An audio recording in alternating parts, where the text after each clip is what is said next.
हिंदी की बिंदी चैनल में आप सभी का स्वागत है। तो दोस्तों, आज के इस वीडियो में आप सभी के लिए बिहार एस्टेट पेपर 2 से संबंधित बहुत ही महत्वपूर्ण वीडियो लेकर आई हूँ।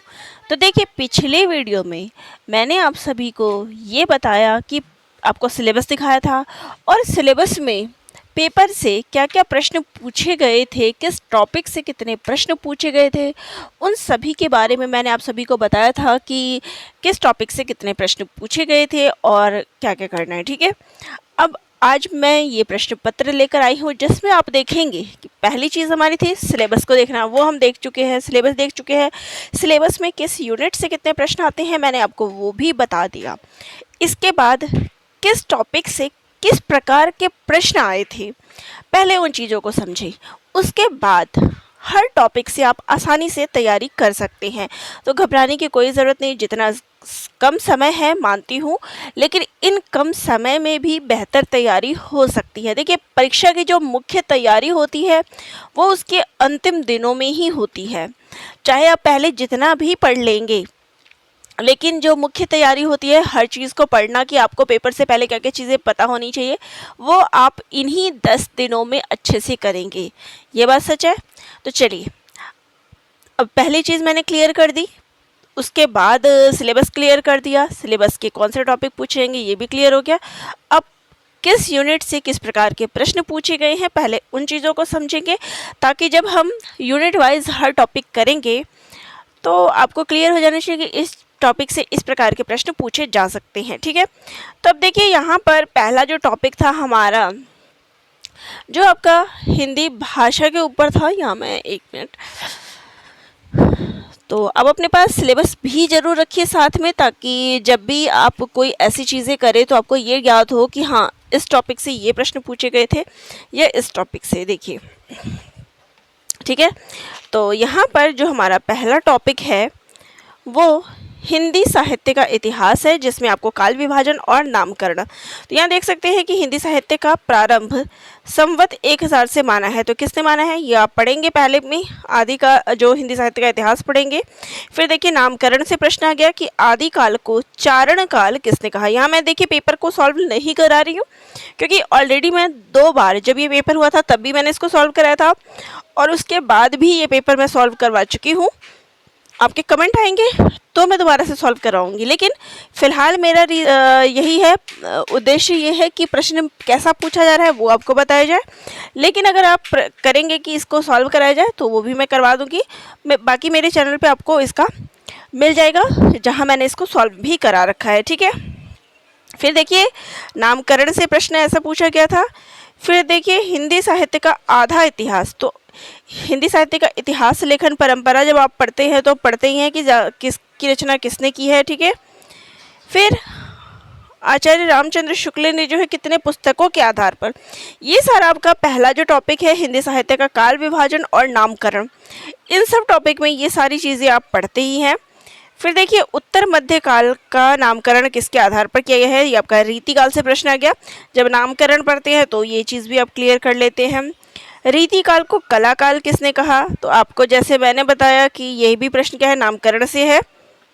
फिर यहाँ पर देखिए, भक्ति काल का ये प्रश्न है, जहाँ आपको ये पंक्ति पूछ ली गई है कि संतन को कहाँ सीकरी सो काम। तो भक्ति काल में यहाँ पंक्ति पूछी गई है। देखिए, फिर आदिकाल से बेसिक प्रश्न है, कोई मुश्किल प्रश्न नहीं है। फिर हिंदी साहित्य का प्रथम इतिहास किस भाषा में लिखा गया, ये प्रश्न भी आप पहले टॉपिक में ही पढ़ लेते हैं। आदिकाल को बीजवपन काल, ये नामकरण से आपका प्रश्न आ गया। फिर देखिए, जो आप सूरदास किस भाषा के कवि थे, तो ये जो है आपका भक्ति काल से प्रश्न था।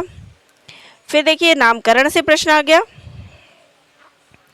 फिर ये आपका आदिकाल से देखिए, संदेश राशक कितने प्रक्रम में बटा हुआ है। तो जब आप आदिकाल पे प्रश्न करेंगे तब देखिए, फिर आपका यहाँ पे नाटक से, जैसे मैंने कहा था, नाटक से एक प्रश्न आ गया था। तो हिंदी साहित्य की जो गद्य विधाएं पढ़ रहे हैं उसमें आप कहानी, उपन्यास, नाटक, तो नाटक से बहुत ही आसान सा प्रश्न था कि अंधेर नगरी नाटक के रचयिता कौन है। ठीक है, फिर है आपका खड़ी बोली का प्रथम महाकाव्य कौन सा है? तो देखिए मैंने बताया था कि कविता से प्रश्न पूछे गए थे। जब आप वो वाला मेरा वीडियो देखेंगे, इस वीडियो के लिंक में मैं वो वीडियो भी डाल दूंगी। तो देखिए कविता से या फिर कह दें कि आधुनिक काल से जो प्रश्न है, आधुनिक काल से आप देख सकते हैं किस प्रकार से कविता से प्रश्न पूछा गया है।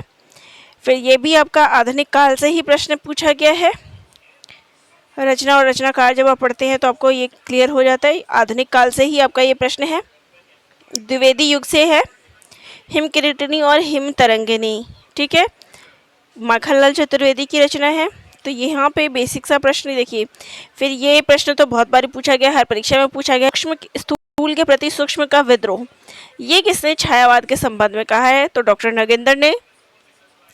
जो चीज़ें ज़्यादातर हर परीक्षाओं में पूछी गई है ना, वही चीज़ें यहाँ बताई गई है, ठीक है। प्रकृति का मानवीकरण, ये किस युग की है? तो छायावाद में कहा गया है, ठीक है। तो बहुत ही आप देखेंगे कि जनरल चीज़ें पूछी गई है। फिर नाटकों में देखिए आपको पूछा गया है अंधा युग नाटक। देखिए एक प्रश्न आपका नाटक से पहले था, वो भी बेसिक था। फिर अंधा युग, मुख्य नाटक तो आपको जरूर याद रखने हैं। तो नाटक एवं नाटककार जब आप पढ़ते हैं तो आप ये चीज़ पढ़ लेंगे।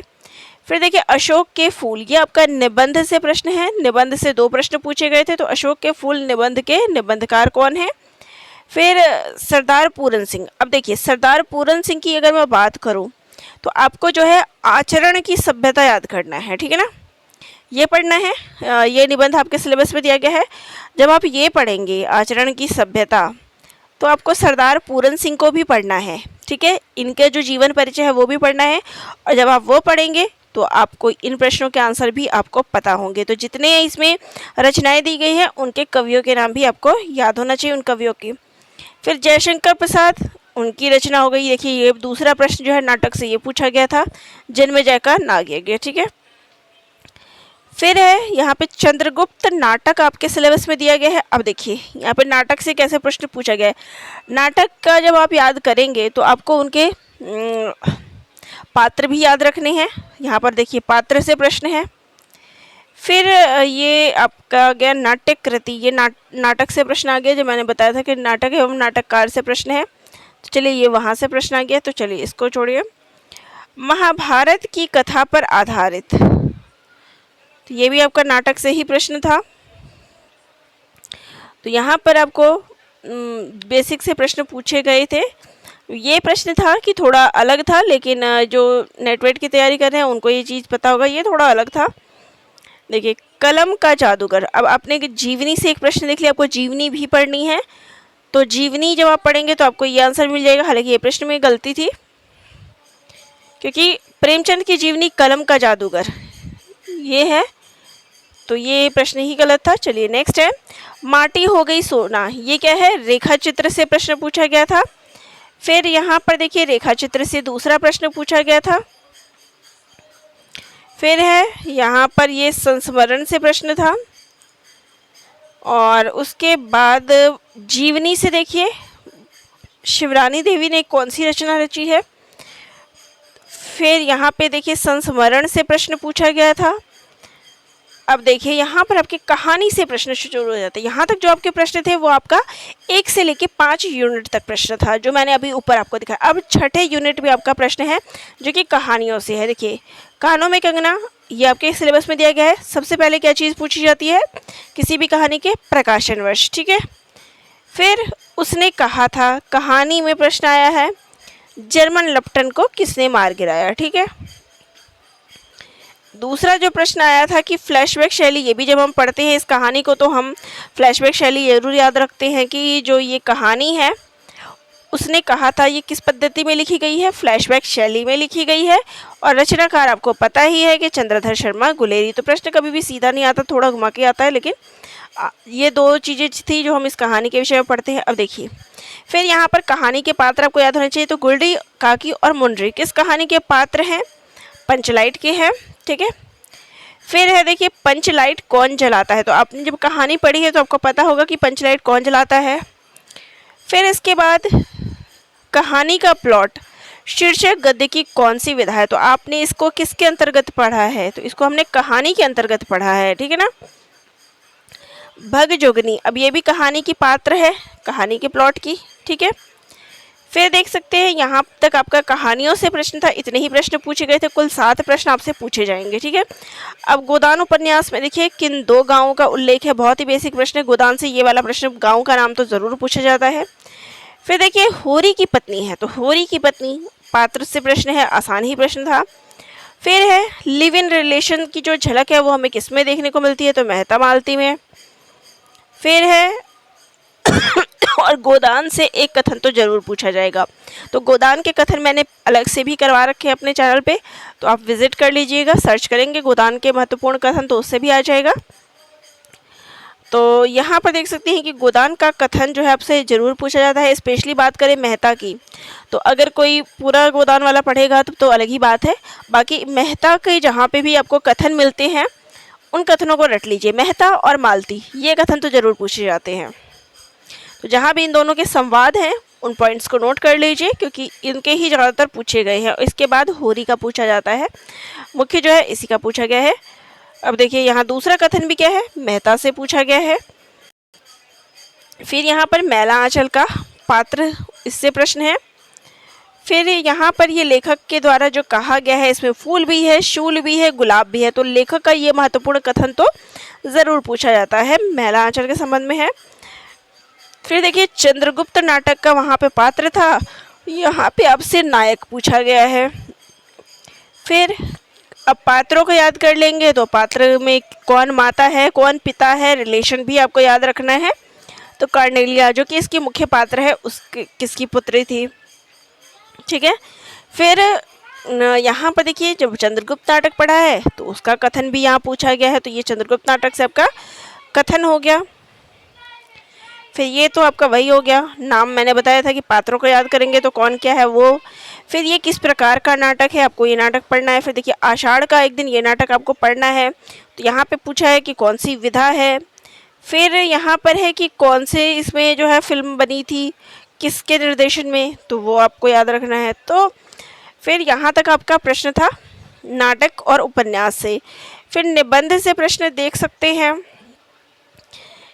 कि निबंधों से भी जब आप निबंध को पूरा का पूरा पढ़ेंगे, और जब मैंने ये निबंध कराया था तो उसमें मैंने आपको इसमें जो पेपर में प्रश्न पूछे गए थे वो भी चर्चा की थी। तो टॉपिक आपको मेरे चैनल पे मिल जाएंगे, मैंने ऐसे टॉपिक सारे डिस्कस कर रखे हैं। तो यहाँ पर देखिए गेहूँ और गुलाब ये हो गया, और इससे जुड़े हुए प्रश्न हो गए, गुलाब किसका प्रतीक बन गया, किसकी दुनिया को लेखक ने रंगों की दुनिया, सुगंधों की दुनिया कहा है। तो आपको एक बार वो ज़रूर देख लेना है मेरे वीडियो जिसमें मैंने गेहूँ और गुलाब पढ़ा रखा है, और कंटिन्यू सारे टॉपिक्स मैं कवर करूँगी, उसके MCQ ही हम करें, लेकिन एक बार इन निबंधों को ज़रूर पढ़ लें, क्योंकि निबंध में क्या है 20 से प्रश्न उठा के पूछ लेते हैं। देखिए अब यहाँ पे आचरण की सभ्यता में भाषा सदा मौन रहती है। अब आपको ये पूरी लाइन जब आपने पढ़ी होगी तो आपको थोड़ा थोड़ा आइडिया रहेगा ना कि ये चीज़ है हमने पढ़ी थी। तो मूल पुस्तक निबंधों का ज़रूर पढ़ लें। आप नाटक ना पढ़े, उपन्यास ना पढ़े, लेकिन निबंध ज़रूर पढ़ लें। छोटे छोटे निबंध होते हैं, 2 से 3 पेज में होंगे, आप उनको ज़रूर रीड आउट कर लें। 1 पेज में भी ख़त्म हो सकता है, तो आप इनको ज़रूर पढ़ लें। और रह गई बात, क्योंकि देखिए नाटक 2 ही नाटक हैं, उनके कथन मैं आपको अलग से करवा दूँगी, और कहानी इन सबको भी मैं करवा दूंगी। कहानियों से भी कथन पूछे जाते हैं, छोटे छोटे कथन है वो आप आसानी से समझ सकते हैं, कहानी आपको बस पता होना चाहिए। ठीक है, तो यहाँ देख सकते हैं, देखिए आचरण की सभ्यता के अनुसार किसकी भाषा शब्द रहित है। तो आप जब ये टॉपिक्स पढ़ेंगे तभी आप इन प्रश्नों के उत्तर दे सकते हैं। ठीक है, अब यहाँ पर भी देखिए सरदार पूरन सिंह की रचना है, तो रचना आपको याद होनी चाहिए कि कौन सी रचना इन्होंने रची है। हालांकि ये जो रचना आपके सिलेबस में वही पूछा गया। अब देखिए जो काव्य पंक्तियाँ दी गई है उसमें देखिए अब यहाँ पर कविता की लाइन आपको दे दी गई है और पूछा है कि ये किसकी काव्य पंक्ति है। ठीक है, ये RC प्रसाद सिंह की है, और RC प्रसाद सिंह की जो कविता है वो कौन सी है, तो वो है जीवन का झरना। ठीक है ना, तो आपको कविता जो है ज़रूर याद रखनी है। तो जीवन का झरना से ये कविता की ये पंक्तियाँ हैं, पहली ही लाइन है। फिर है कविता और उनके संग्रह, ये मैं अलग से करवाऊंगी। हालांकि मैंने पहले शॉर्ट करवाया था, लेकिन परीक्षा से पहले मैं आपको फिर से एक बार करवाऊंगी कि कौन सी कविता किस काव्य संग्रह में संकलित है। तो मैंने उसको फूल नहीं रंग बोलते हैं में संकलित है। फिर यहाँ पर देख सकते हैं, ये तो गलत था। कितन चितवर मन राजा किन्हा। अब चितवर से तात्पर्य क्या होता है? चित्तौड़। तो चित्तौड़ की बात इसमें से किस में की गई है? पद्मावत में की गई है, ठीक है ना। तो आसान ही प्रश्न था इससे। तो ये पद्मावत जो आपको जायसी ग्रंथावली पढ़नी है, नागमती वियोग खंड, नागमती वियोग खंड पढ़ेंगे तो उससे जुड़ी बातें हुई भी आपको पता होनी चाहिए। तो ये वहीं से बेसिक सा प्रश्न है, पद्मावती के पिता का नाम क्या है। और दूसरा प्रश्न हो गया आपका कि ये वाला कथन किसका है। तो नागमती वियोग खंड में तो खैर नहीं है ये, लेकिन आप इसको आसानी से फिर भी पता कर सकते हैं, ठीक है। अब ये देखिए ये आपका है जो आपको विद्यापति के कथन पढ़ने हैं, ठीक है ना। विद्यापति के 4 दिए गए हैं, उसमें से अब देखिए कौन कौन से 4 हैं। देख देख राधा रूप अपार हो गया, जय जय भैरवी, और इसके बाद जो ये 2 है, ये 2 इसमें नहीं दिए गए हैं। लेकिन आपसे पूछा है कि श्री कृष्ण कीर्तन की जाती है, तो श्री कृष्ण के कीर्तन की बात किसमें की गई है? अपरूप के विही आनी मेरोल खिति तल लावनी सार। अब यहाँ पे क्या है? तिहि जन्मी वुनु तुहि समोत साग लहरी समाना। तो यहाँ पर जो है श्री कृष्ण का के माध्यम से जो है वर्णन, कीर्तन वर्णन किया जा रहा है, वो इसमें राधा का वर्णन है, इसमें माता का है। अपरूप ये आपका जो ये रूप स्वरूप है, इसका चर्चा किया गया है। तो यहाँ पे ये वाला हो गया हमारा। फिर यहाँ ये भी देखिए काव्य पंक्ति से आपका प्रश्न है। तो मैथिली शरण गुप्त की कौन सी रचना आपको पढ़नी है? तो मैथिली शरण गुप्त की बात करते हैं तो इनकी रचना आपको दोनों ओर प्रेम पलता है ये पढ़ना है, और उसी की ये पंक्ति दी गई है, ठीक है। तो कविता आपको याद होनी चाहिए कि किस प्रकार से 20 से पंक्ति उठाकर दी गई है, ठीक है। हम दोबारा से सारी कविताएं एक साथ पढ़ लेंगे। फिर यहाँ पे व्याकरण में बेसिक सा प्रश्न है, किस रस को रसराज की संज्ञा दी गई है। फिर ये काव्य शास्त्र से आपके कुछ प्रश्न आ जाते हैं, तो काव्य शास्त्र पे भी देखिए। फिर अलंकार से प्रश्न है,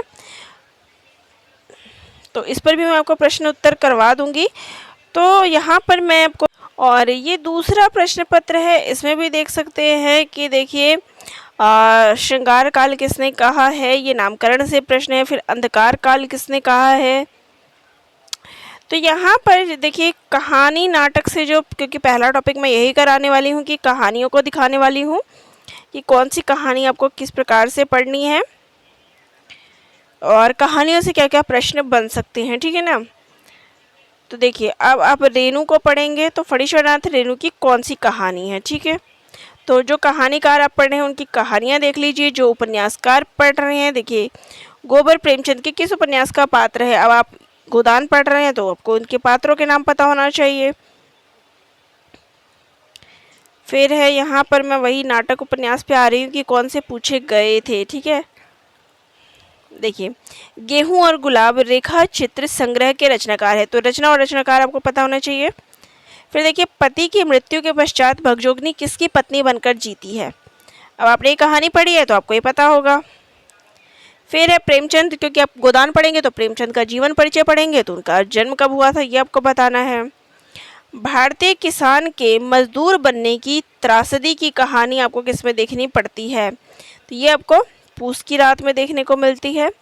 ये आपको उस कहानी दी गई है, आप पढ़ेंगे तो देखिए चीफ की दावत किसके घर पर थी, तो ये कहानी आप पढ़ेंगे तभी आप इसके उत्तर दे सकते हैं। भीष्म साहनी की रचना है चीफ की दावत, तो अगला प्रश्न भीष्म साहनी के जन्म से संबंधित है। फिर चीफ की दावत कहानी का उद्देश्य क्या है, तो आपको विषय वस्तु हर कहानी की पता होना चाहिए। फिर श्यामनाथ का चरित्र कैसा था। फिर मैला आंचल के किस पात्र की हत्या से गांधीवाद की हत्या मानी जाती है, तो देखिए अब मैला आंचल पढ़ेंगे तो ये क्वेश्चन आ जाएगा। तो फिर यहाँ पे देखिए मैला आंचल से फिर से प्रश्न है। सोशलिस्ट पार्टी से जुड़ा हुआ है। तो मेरे जो नोट्स है उसमें मैंने ऑलरेडी ये डिस्कस कर रखा है कि कौन किस पार्टी से संबंधित है, मैं आपको दिखा दूंगी। फिर त्यागपत्र उपन्यास में देख सकते हैं कि एक खास शैली में किसकी कहानी, ये जो है त्यागपत्र उपन्यास में किसकी कहानी दी गई है, सर एम दयाल ने लिखा हुआ है। त्यागपत्र उपन्यास में बुआ की सहेली है, तो कौन इसकी सहेली है। तो आप जब कहानी पढ़ते हैं तभी कहानी, उपन्यास, नाटक। त्यागपत्र में कौन सा पात्र पूरी कहानी पढ़ रहा है, देखिए। आषाढ़ का एक दिन नाटक कितने अंकों में है, नायक कौन है आषाढ़ का एक दिन का, इस नाटक में कौन विवाह नहीं करना चाहता था, मल्लिका के पिता की मृत्यु कैसे हुई थी, नायिका कौन है, फिर है फिल्म में निम्न में से किसने अभिनय किया था, फिर है। तो जो भी चीज़ आप पढ़ रहे हैं उससे संबंधित जितने भी प्रश्न पूछे जा रहे हैं, देख सकते हैं कि क्या क्या प्रश्न पूछे जा रहे हैं, ठीक है। नाखून क्यों पड़ते हैं, गद्य की कौन सी विधा है। तो देखिए ये एक पटकथा नहीं है, ये ललित निबंध है। यहाँ पर आंसर गलत किया गया है, ये एक ललित निबंध है, ठीक है। छोटे नखों को कौन पसंद करते थे, तो उससे बेस्ड छोटे छोटे क्वेश्चंस है। तो क्वेश्चन कराने जरूरी है, क्योंकि हम ये नहीं कहेंगे कि ऊपर ऊपर से क्वेश्चंस थे, क्वेश्चन अंदर से ही पूछे गए हैं। तो क्वेश्चन जब मैं आपको कराऊंगी तब आपको सारे ही डाउट क्लियर हो जाएंगे। अब देखिए ये कविता आपको पढ़नी है, तो ये कविता कहाँ से ली गई है, ठीक है ना। अब ये जो है देखिए, प्राण हरण करते त्राण की, अब ये जो शब्द है ये आपके उसमें दिया गया है, कविता की लाइन है। जानकी वल्लभ शास्त्री, मैंने क्या बताया कि जो भी आप कविता पढ़ेंगे उसके कविता, कहानी, उपन्यास, नाटक, उनके सब कवियों के आपको पता होना चाहिए। तो किस राज्य के थे, नागमती किसका प्रतीक है। तो यहाँ देख सकते हैं कि हर वो टॉपिक से किस प्रकार के प्रश्न जो है पूछे गए हैं। तो यहाँ पर मैं मुख्य रूप से यही आपको दिखा रही थी, ताकि जब हम उस टॉपिक को करें तो आपके सामने प्रश्न पहले ही आ जाए कि हाँ इस टॉपिक से ऐसे प्रश्न बनते हैं या ऐसे प्रश्न बने जा सकते हैं। इसलिए मैंने आपको ये प्रश्न पत्र दिखाया है, और बाकी कहानी आपने खुद पढ़ी है। तो अब आप मुझे कमेंट पे ज़रूर कहिएगा कि मैं डायरेक्ट इस पे एमसीक्यू लेकर आऊँ या इन कहानियों को भी आप सभी को पढ़ाऊँ, जो एक संक्षेप सार हम जिसको कहते हैं। तो संक्षेप में मैं कहानियाँ भी आपको बताऊँ सब टॉपिक्स की, या केवल हम एमसीक्यू ही करते जाए हर टॉपिक से। तो मुझे कमेंट करिएगा, उसके बाद हम ये सब चीज़ें हम शुरू कर देंगे। तो चलिए जो भी है आप मुझे बताते जाइएगा, ताकि जो भी थोड़े बहुत डाउट्स हैं कि हाँ हमें ये तैयारी करनी है या इस प्रकार से कराना है तो करवा दूँगी। क्योंकि अगर कहानियाँ भी समझानी है तो उस हिसाब से रिवीजन होगा, उसके लिए भी कोई दिक्कत नहीं है, क्योंकि मेरे पास ऑलरेडी ये सिलेबस तैयार ही है, सारा टॉपिक तैयार है। केवल एमसीक्यू बनाने हैं, जो कि हम साथ साथ बनाते जाएंगे जब हम टॉपिक करेंगे। और अगर ना भी बनाऊँ तो जब मैं वो टॉपिक एक्सप्लेन करूँगी तो आप आसानी से उस पर प्रश्न समझ सकते हैं। तो चलिए आज का वीडियो मैं यहीं पे एंड करती हूँ। चैनल से जुड़िएगा ताकि आपको इसका लाभ हो सके, और आप अपने डाउट्स भी मुझे कमेंट करते रहिएगा।